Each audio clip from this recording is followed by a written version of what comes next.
All right, welcome back to Talking Ball with Pat Leonard on the Believe Network here from Super Bowl Radio Row in New Orleans, Super Bowl 59, Chiefs, Eagles. And on this episode, we are proud to welcome Steve Palazzolo from the 33rd team, co-host of Check the Mic podcast with Sam Monson, a longtime PFF analyst, gentleman who was kind enough to show me through the PFF offices and take me behind the scenes, and a former baseball player as well professionally. So a man who wears many big hats. Steve, thanks for being here. Yeah, thanks. Appreciate the intro. Yeah, you caught all the average things that I've done for the year. So my first question for you is, 33rd team is now in the head coaching consulting business. So I'm wondering when we're going to start seeing you on those lists. Like next year, if Dable doesn't work out, are we going to see Palazzolo and East Rutherford pulling in the black car? I am pushing for it. I am pushing for it. I texted Mike Tannenbaum, my boss, and who ran the Jets GM search, and I said, "Where do I send my resume?" And he texted back, "LOL." So so we're not there yet. We're just not there yet. But I'll continue to build the resume. Well, prove the doubters wrong is where we're at. Yeah, exactly. Nice. So Check the Mic is an NFL podcast. Steve and Sam covering the entire NFL. And the biggest NFL news most recently to you and I sitting here now here on Radio Row is Myles Garrett requesting a trade out of Cleveland. I saw you were putting this together. Luka to AD. Is Myles Garrett to whom?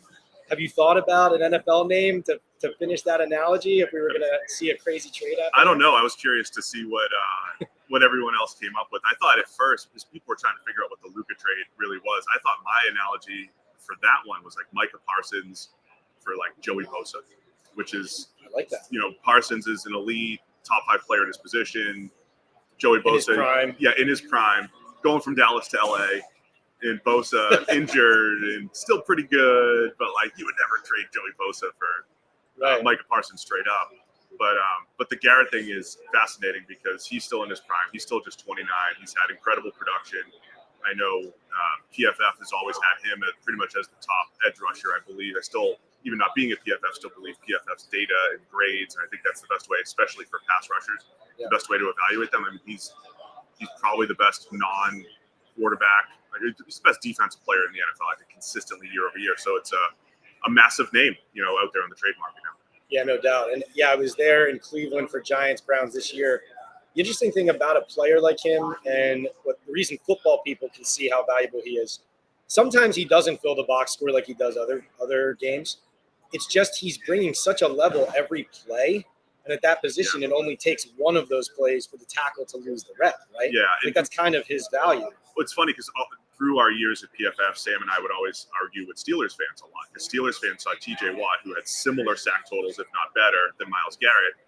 And they would say, well, TJ Watt's better. He makes the big sack at the key time, which is true. TJ Watt kind of has that knack. Amazing. But when you go back, and people have cut up these clips online and everything before, and if you just watch, here's Myles Garrett one-on-one with Dan Moore from the Steelers, whoever it is. There are certain games you're like, he just wins over and over and over again relative to everyone else, right? And so he keeps winning. And then you have chip help and tight end help, and the QB has to get rid of the ball quicker. So that's why those guys have such an impact. It is the totality of the game, even at the end of the game, where it's like, oh, he only had one tackle and hit the quarterback only once. It's like, yeah, but he won like 15 reps as a pass rusher, which is insane. And if you do anything else offensively, he will get that sack. He will blow up plays. And so that's the type of impact Garrett brings. Yeah, the longer I'm in the NFL, too, one thing I've recognized is that what separates that elite status of player is, even though all these guys are crazy athletes, there's only a handful in the league, I don't know how many it is, 50 players, whatever it is, who cause the opposing coach to change his game plan and dictate how that team is going to be coached against, either offensively or defensively. Garrett is one of those guys. Yeah, he's absolutely one of those guys. And then, on the defensive side, you have the luxury of moving him around. And the Browns didn't do a ton of that. But when they did, it's like, hey, he's up over the center right now, or he's going up against the right tackle. So a new team for Garrett has the ability to maybe tap into that even more. I saw Jason Fitzgerald, though, at Over the Cap. He said that I think they have to eat in Cleveland over $36 million if they trade him. So is a trade actually going to happen? And I would add to this, you also look at Garrett saying he wants to win a Super Bowl. He doesn't just want out of Cleveland. He wants to go to a contender. I feel like it really narrows it down when you look at the teams who need this player. I mean, everybody needs Myles Garrett, but you look at the teams where maybe he would be a good fit and a need where the team would give up a lot of assets for him. Like I look at, I don't know, the Lions, the Eagles, maybe the Commanders with cap space and a team that you could say, well, Jaden Daniels looks like he's that guy, so you could throw him into the mix. But it doesn't feel like a list of 10 teams to me. How do you? No, I completely agree. I thought Jason Fitzgerald did a great job of breaking down to what the Browns would have to do as far as restructures internally, cutting players. Like they would really have to say where we are resetting our roster to make this happen. And by the way, I know Cleveland just won 3 games. I don't think they have a bad roster. I think they've actually done a pretty good job of building that roster. I think the quarterback play was just historically bad. Deshaun Watson has been historically bad, and that trickled down everywhere else. I don't think Cleveland's that far away, but they might have to reset this whole thing anyway.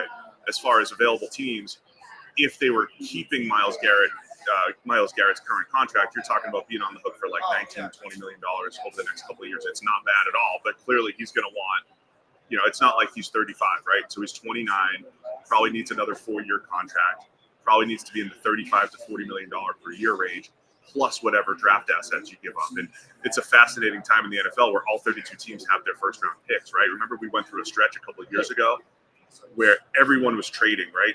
It was Rams are giving them away. Right, the Rams had no first round pick for 8 straight years. But there was that one year where like 8 teams didn't have a first rounder, and they were fine with it, right? Because it was for Jalen Ramsey and for Tyreek Hill and Khalil Mack a few years back. I don't know if teams are pushing back toward, hey, let's keep our draft picks, let's stay younger. So it's an interesting time in the league. But a team that trades for Garrett, I don't think it's 2 ones because of the financial implication. But it's because probably, you're also paying him that contract when you acquire him. But it's probably a 1 in say 4 years, $160 million, right? Some sort of $40 million per year investment. So is that the Bills going for it? You mentioned Washington. They already showed that they'd be willing to go for it with Marshawn Lattimore. When you have that rookie contract at quarterback, of course you have more flexibility. They could maybe stagger a Myles Garrett deal to the point where, hey, after 3 years, we can get rid of Myles Garrett, and then Jaden Daniels takes that money, right? So Washington, I think, is in a really good spot to maybe do that. But they even just gave up a ton of draft capital for Marshawn Lattimore. So, yeah, you're right. Anybody else come to mind that I didn't mention there? I said Lions, Eagles, Commanders. Anyone else jump out to you? No, I mean, as far as Super Bowl contenders, no. Yeah, like a contender who you could see giving up that asset for him. Really tough. Because you can't go to the Rams? I mean, I don't know what they end up doing with Stafford. They're kind of in this weird world where I think Stafford's almost year to year as far as retirement goes. The Niners wouldn't be able to do something, I don't think, because they have to pay Purdy. They already have superstars all over the place. I think it is limited into what you said. And the Lions, I don't know if the Lions can do it either, right? Because they're almost going to be hamstrung by drafting so well that all those guys have to get paid, right? They've brought in so many good players. All those guys have to get paid over the next 2 or 3 years. I don't know how they make that all work. Well, the good news is Ben Johnson will poach some of them, so you won't have to pick up some comp picks. I mean, the Lions are in a fascinating spot from a team building perspective, just because they've been mostly young, rookie contract type of players, and now they have so many good players they're going to have to pay them, much like the Niners have so many good players that they, how do you pay all those guys? Yeah, no, well said. I mentioned the Rams, and brings me to Cooper Kupp as well. I'm interested to see where he ends up going. Feels very early for him to tell us, the world, that the Rams have already told him, like, we're going to try to trade you immediately. I don't know if he's lost a step or if Puka's just that good and has just, taken all of his targets from him. Do you feel like there's a team who would give up a lot for a guy who I believe he's making, well, I think it's 12.5 this year, salary 14.8 the next year. Where do you see as like a fit for a guy like Cooper Kupp? Why are the Rams trading him? How does that factor in to this whole equation here in this offseason? Yeah, so I think he may have lost a step. He's certainly not going to be the 2021 Cooper Kupp where he had one of the best receiver seasons of all time. You could see that the Rams were phasing him out, and even when he was on the field, he was not seeing targets. I see him as a player like New England or even Washington, who we just talked about, teams that have a rookie contract quarterback. And what, say, Adam Thielen has done in Carolina after maybe losing a step and just being a dependable slot receiver, binky go-to guy for the young quarterback. Reggie Wayne did this back Andrew Luck's rookie season. I use that all the time. It was like Reggie Wayne's last season Good reference. He was just like dependable slot receiver for Andrew Luck in year one, just to just help the transition. And I think Cooper Kupp could do that for Drake May in New England. Maybe it's Jaden Daniels, a complementary piece to Terry McLaurin, and you have De'Ami Brown as a more of a deep threat rather than a number two. So I think those types of teams, I think those rookie contract quarterbacks might make a lot of sense, where Kupp can just be a slot receiver who gets open. Right? What made him special in 21 is he could be vertical. He would create incredible separation. I still think he's crafty enough, right, to get open, knows how to run routes, and I think a guy like Drake May in New England could really benefit. That's a really smart answer. I don't think the first team that jumped into my head, I'm not saying it's a good idea, but the first thing that jumped into my head was Cincinnati if T. Higgins leaves, only because I thought of Cooper Kupp's a very precise route runner, and Joe Burrow is very accurate. So it was purely, I feel like if you're not paying T, you're probably drafting another receiver and getting younger at that position rather than assuming like a veteran contract there. I don't know. Do you feel like that's the wrong thought? I feel like that would be a great 1-year fit, but maybe it's not the right thing from a team building perspective. Yeah, I think the challenge for Cincinnati is already trying to figure out how to fit Chase, Burrow, and they have a Trey Hendrickson problem as far as potentially needing to pay him on the edge. Monster. Yeah, and he's outstanding. I mean, I honestly think, I don't know when this airs, if he's a Defensive Player of the Year candidate, I would have voted for him for Defensive Player of the Year. They may have the Offensive Player of the Year in Jamar Chase. Burrow may have been the best quarterback in the NFL and the MVP, right? They had all that, and they still only won 9 games.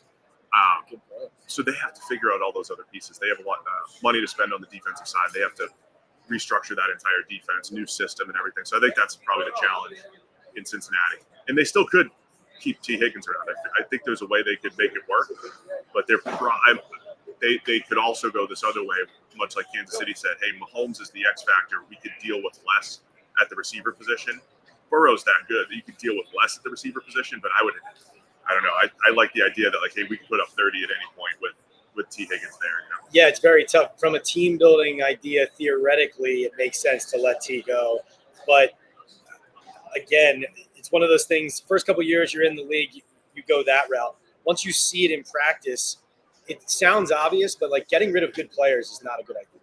Yeah, I wonder how, since because they let Jesse Bates walk too, and he's been really good with Atlanta. I wonder how much recency bias affects them. Hey, we can't let someone else leave the building. I definitively remember them doing that and feeling kind of like Joe Shane we see in New York with Xavier McKinney. It was this idea of, hey, we know he's a good player, but it's not a priority position for us for positional value, and immediately regretting it. You know what I mean? Immediately seeing a drop off in that position.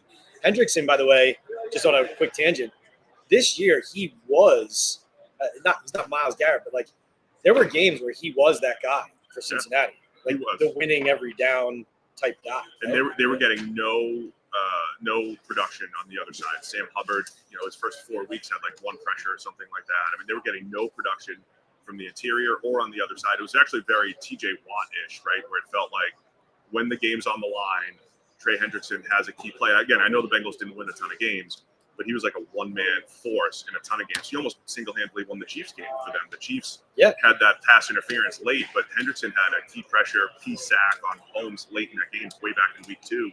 That was the type of season that he had. No doubt, stud. Reminder, we are brought to you by Boom Chaga Mushroom Super Drink. We are brought to you by Sal Loretta for Men over in Midland Park, New Jersey. Fine menswear over there. Also, Estate 98 Coffee and My Bookie. You're going to go to My Bookie, use the code Pat's Picks for a 50% match on your first deposit. Boom Chaga, you're going to go Talking Ball 25 at boomchaga.com, and you're going to get 25% off your first order on the subscribe and save. estate98.com/Talking Ball as well. And also go into Sal Loretta. They'll take care of you. Ralph will take care of you over there. All right. So as we continue here from Radio Row in New Orleans, Chiefs, Eagles, talking ball with Pat Leonard, with Steve Palazzolo from the 33rd team.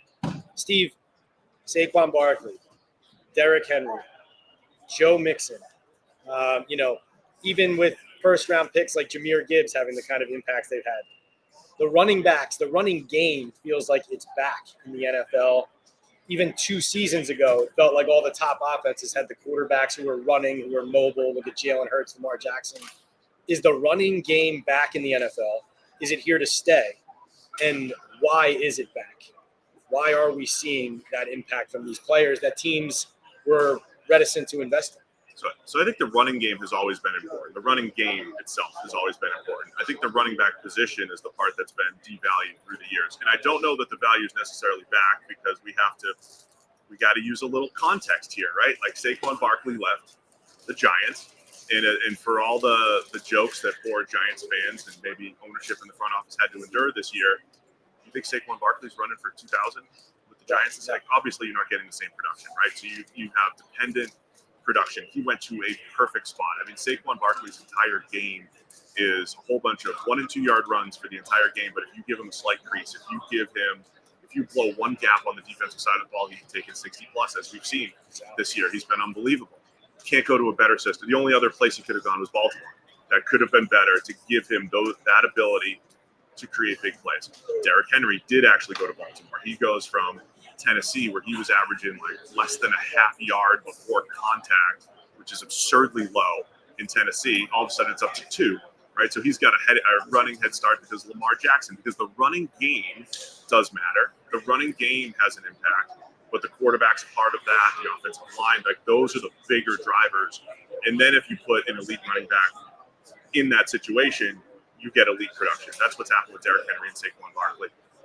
Throw Josh Jacobs in there with the Packers. You mentioned Joe Mixon. I do think Mixon brought a little bit to the Texans where he overcame some offensive line issues. They had certain games where he just had that churn it out. We're going to pick up 4. We're going to pick up 6. We're going to pick up 5.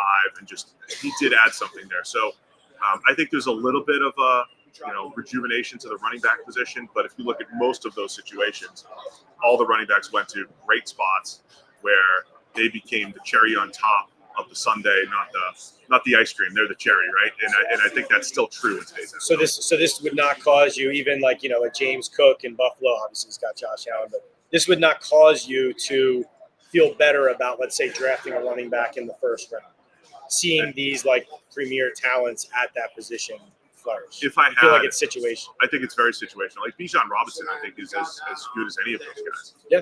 And what's funny about him is I think he hasn't like had the breakaway plays. He is outstanding. He'll have that game where it's like 12 carries for 70 yards, long of 12, right? And it's different from Saquon, he really has the ability to take it to the house.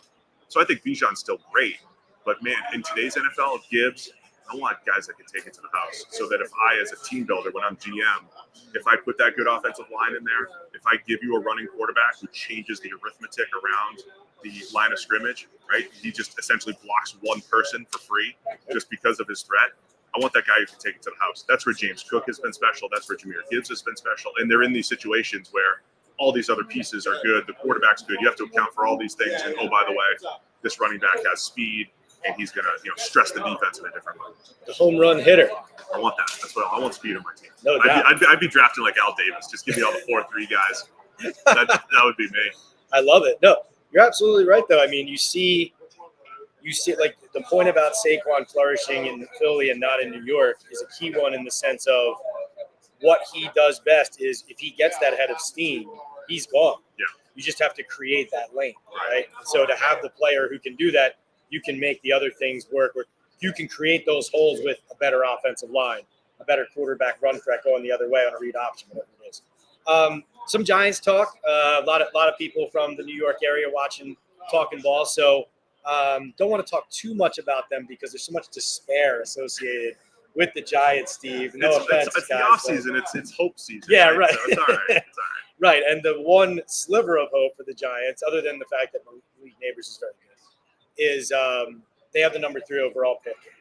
So I put it to you. I've had a lot of great conversations with you over the years about when to take a quarterback. Where is a quarterback worth it? Should a team go young and rebuild and develop one? Should a team go with a veteran? I always feel like you have your finger on the pulse of how a team should operate and proceed at the most important position in the sport. So my question to you is, should the Giants draft a quarterback at 3 or trade up for one if they love one in this draft? Or is the right thing for Joe Schoen to keep building? Like, do what he did last year. Hey, I skipped on Bo Nix, and he was a great quarterback, but I have a piece, Malik Neighbors, who's going to be sustainably good for my roster. Is Travis Hunter or Abdul Carter a better option for the Giants than hoping Shedeur Sanders or Cam Ward is the safety?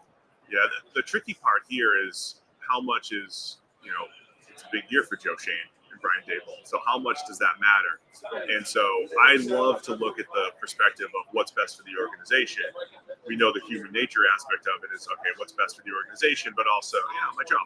So probably draft a quarterback, right? I mean, if you're in Joe Shane's situation here, you come off of a year where 6 quarterbacks go in the top 12, and as great as Malik Neighbors is, and you can, if you just want to have reasonable takes, like it's okay to come away with Malik Neighbors, even with all those quarterbacks going on either side of it. But at some point, you need the quarterback, and I think they're probably at this point where they have to take somebody.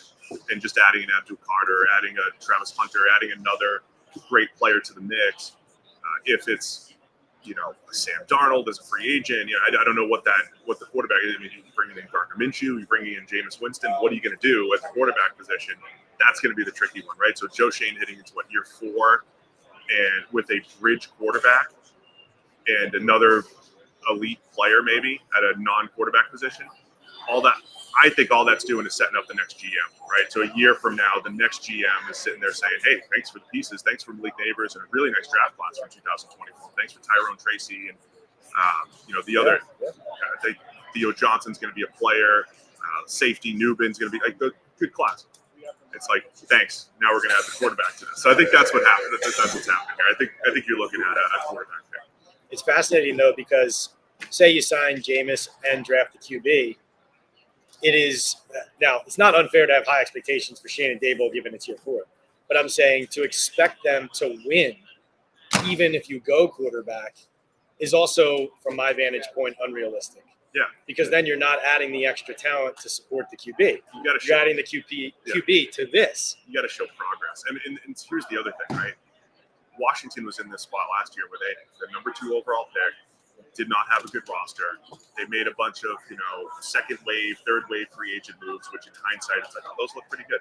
But the real key was there. They hit on Jaden Daniels, right? Nobody, even the biggest Jaden Daniels supporter, may not have predicted best rookie season of all time, best rookie season of recent history, whatever you want to call it. It changes everything, right? So if Shedeur or Cam Ward is that special, it changes everything. You can't sit there and predict it. Certainly nobody's going to predict that they're better than the rookie class last year, I don't think. Maybe a few supporters here and there. So that's what's tricky, right? The other part where I've softened my stance on evaluators is I don't know if anybody's great at just picking the quarterback, right? Because I'm sure a lot of Giants fans are like, you're bringing these guys back? They made all these other bad moves. How are they going to pick the quarterback? And I think those are unrelated, right? I don't think there's anybody in the NFL who just would always pick the right quarterback. So much of it is luck. Right? I mean, the Ravens drafted a 25-year-old tight end before they drafted Lamar Jackson. The Chiefs identified Patrick Mahomes, but does that mean that, if you put Brett Veach in some other building, he would always pick the best quarterback? I don't think so, right? So I think it's a lot of luck, a lot of right place at the right time, and I don't know if there's like the perfect evaluator to go get the next quarterback, right? So if the Giants had moved on to another general manager and brought in Mike Bergonzi, right, would he pick the right quarterback? Is he going to do that for Tennessee? I don't know who those people are who will always pick the right QB. Yeah, that reminds me. We've had a conversation about like the Baltimore Ravens, for example, being a team that is always trying to accrue more draft picks. Yeah. And not just talking about the first-round quarterbacks, but getting more thirds and more comp picks because they understand. It's like you take the ego out of it, and it's like, we just need more picks because there's some we're going to miss them. Right. So it's like there's going to be a percentage of failure. Yeah. And like building that in so that if we have 10 draft picks instead of 7, it's more likely we get 4 good players instead of 3. And I think that would be the best bet. I don't know what do the Giants have for picks this year? I don't remember offhand. Pretty sure they're straight through. Yeah. So if they went, say, Shedeur Sanders at 3, if they spent the rest of the draft trading down, pick up 10 or 11 picks, and you have another good draft class, another good nucleus. Even if you win 7 or 8 games next year with a rookie quarterback, that shows signs of progress. And then you point to, hey, I know Leonard Williams and Xavier McKinney, and I know all these good, solid players have left the building in the last 3 or 4 years, but see this new nucleus that we've built in 24 and 25. And now that's where Joe Shane sits here a year from now in a good position, right? So I think that's where you accumulate picks after drafting the quarterback, and that's how you get younger and, the future for the Giants. Look at this glass half full for the Giants. All right, some quick sponsor segments. I love doing these. So first, brought to you by Boom Chaga Mushroom Super Drink. It's Here Comes the Boom. We're turning our focus to Super Bowl 59 now. I'm asking you who is going to make the boom impact on this game. Not picking the game yet, but who do you see on the Eagles or Chiefs? Maybe not necessarily the obvious ones, the players who are going to decide this or maybe step up and make a huge impact. Knowing the Chiefs, it'll probably be like Juju Smith-Schuster with the game-winning touchdown. But let's say the Eagles. Let's have. Oh no, this is the Giants show. I usually like to know my audience. No, we're going full NFL here. Yeah. Is anybody rooting for the Chiefs here? I don't know. I'll say the Eagles. I'll say Dallas Goedert makes a huge impact for the Eagles. Tight end. Thinking about A.J. Brown and Devontae Smith, Dallas Goedert, big impact here. I agree with that. I actually think both tight ends are going to thrive. You saw Zach Ertz getting open a lot against Fangio's defense and Blankenship. And it's kind of what the Eagles were, quote unquote, giving Washington, so to speak. I feel like both tight ends are going to thrive, so I like that pick. All right, on to another segment, Look Good, Play Good, brought to you by Sal Loretta for Men. I was going to ask you what pregame outfits you used to wear as a professional baseball player. Did you roll in like on the bus, like with the suit coat and like some dress pants or maybe some khakis? Or was it more like sweats, team issued gear? Do they have big and tall sizes there? Yeah. That's what I need. They do. I never had never had great fit because I didn't find anything that actually fit. So we did one of the teams I played for. We did tuxedo T-shirt Tuesday. So I would wear a tuxedo T-shirt every Tuesday. We all had ours. Mine was the powder blue Dumb and Dumber tuxedo T-shirt. So that was my Tuesday wear for the last team that I played for. Beautiful. And that's all I can recall. We did one other fun thing where we all went to like the Salvation Army, and you had to buy a teammate. You had $20 to spend on a teammate to dress them. For like a weekend series. So that was fun. I had like a top hat and the whole thing. So that's the only thing I can remember. Some good pranks off of that one. Yeah, that was a lot of fun. Love it. And finally, Pat's Picks brought to you by MyBookie. We're picking the Super Bowl. Who do you like and why? I'm going to change this on every show this week. I love it. Variable. I think we'll say the Chiefs, though, are calibrated to beat everybody by 3, right? They play just well enough to win by 3. Last 2 Super Bowls, right? They've won by 3. I mean, so they'll win by 3. 27-24, say the Chiefs win. 27-24, and that's the over. Our last guest, Zach, had it under at 47 with the Eagles narrowly. I do think has a good chance to be a close game. Should be a fun one. It's been great to have Steve on the show again. This is Talking Ball with Pat Leonard on the Believe Network, brought to you by Sal Loretta for Men over in Midland Park, New Jersey. They have big and tall sizes. Awesome. They can take I'm gonna care check of you. it out. I love it. We got MyBookie. Go to mybookie.ag. Use the Pat's Picks promo code. Get a 50% match on your first deposit of $50 or more, all the way up to $1,000, plus a $10 casino chip. Also, Estate 98 coffee. Go to estate98.com/talkingball. It's a coffee concentrate. Makes hotter iced coffee in 10 seconds. Get a steep discount on Estate 98 there. estate98.com/talkingball. And last but not least, Boom Chaga Mushroom Super Drink. Natural extract loaded with anti-inflammatory, immune-boosting antioxidants and heart-healthy compounds. I pour it in my coffee every morning.